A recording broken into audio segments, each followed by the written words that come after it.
Bismillahirrahmanirrahim. Assalamualaikum warahmatullahi wabarakatuh. Puji serta syukur mari sama-sama kita panjatkan kehadirat Allah Subhanahu wa taala. Di pagi yang penuh keberkahan ini kita masih dapat bertemu bertatap muka di ruang yang sangat berbahagia ini dalam rangka kita melaksanakan satu kegiatan yang sangat mulia dan sangat dicintai oleh Allah Subhanahu wa taala, yaitu 3 amalan ikut serta. Pertama, kalau kita dibawa dengan ambulan ikut ke kuburan. Kalau ada kain tutup jenazah yang warna hijau yang dibeli di Arab itu, di Mekah itu itu juga ikut ke kuburan. Payung kuning juga ikut ke kuburan. Bantal guling juga ikut ke kuburan. Tetapi setelah kita dikuburkan, itu dibawa pulang. Bantal guling diganti dengan bantal tanah. Bantal guling yang kita pakai serba mewah di dunia diganti dengan bantal kain putih diisi tanah, ditaruh di atas kepala. Tilam yang empuk, tempat tidur yang nyenyak diganti dengan tanah yang begitu liat, tanah licin. Bahkan kadang-kadang tergenang air. Plafon yang mewah diganti dengan atap tanah. Yang dulunya suasana kita sering dikunjungi oleh teman-teman sanak saudara, sekarang dikunjungi kita oleh ular, oleh binatang-binatang yang berbahaya. Semuanya akan berganti. Kemudian begitu juga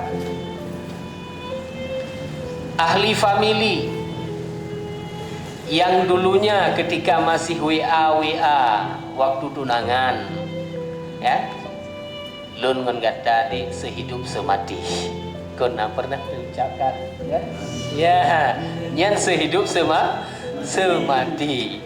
Tapi ketika kita mati, nggak mau dia masuk ke dalam kubur, ya, bahkan mengantar jenazah pun tidak lagi ke kubur. Ada sebahagian daripada mereka pakai alasan hai jak kalau lako me bakubu hai ku kalon wedan, ya.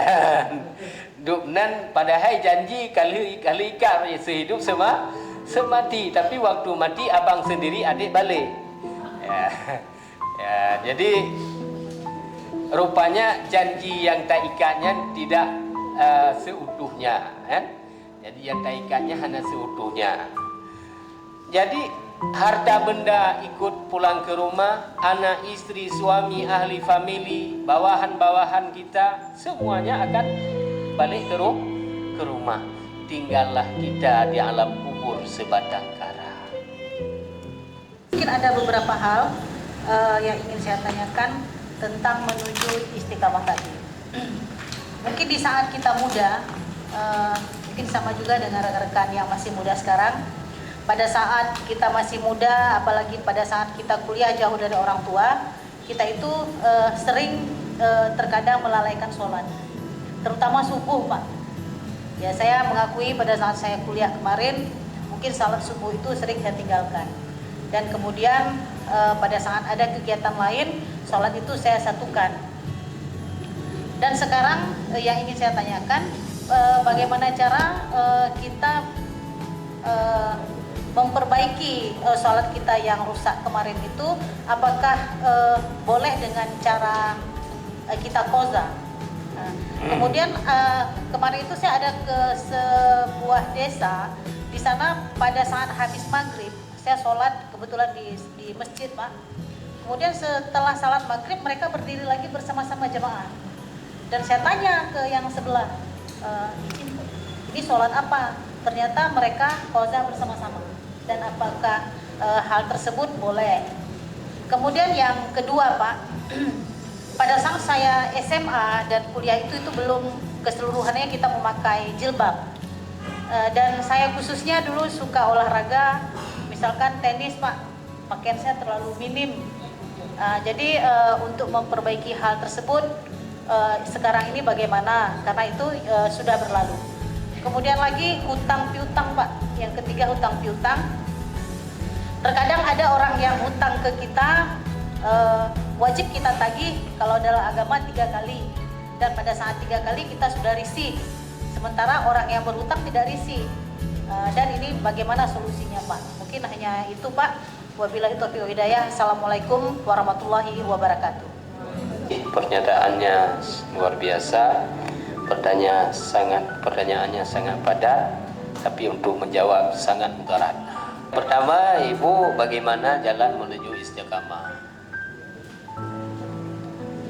Istiqamah artinya tetap hati kitanya dalam beribadah, dalam berubudiyah kepada Allah Subhanahu wa taala. Itu arti istiqamah. Ya, tetap pendirian.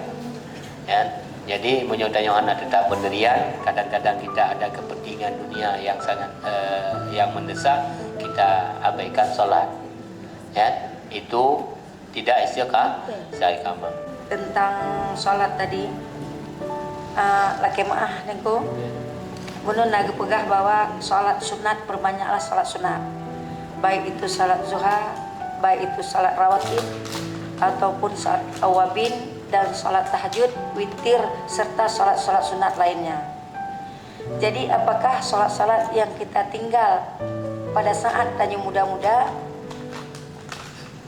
tergantung dengan sholat-sholat sunat pada saat kita laksanakan rutinitas di dalam kehidupan sehari-hari. Yang pertama.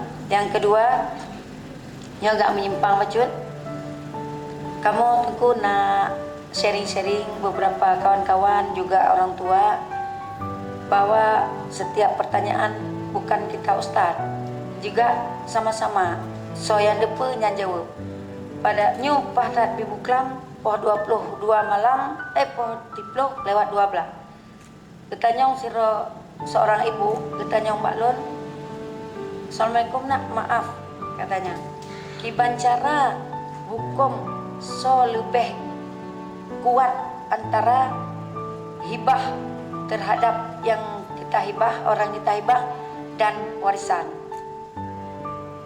Lun su'ud, waalaikumsalam. Lun kalau menjid lun jawab masalahnya, alhamdulillah wajun nak menyangkut tentangnya.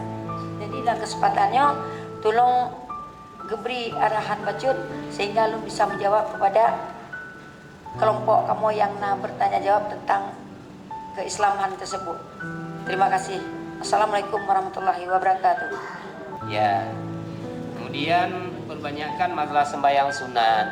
Pertanyaan Ibu Dewan bahwa apakah bisa diganti dengan banyaknya amal sunat?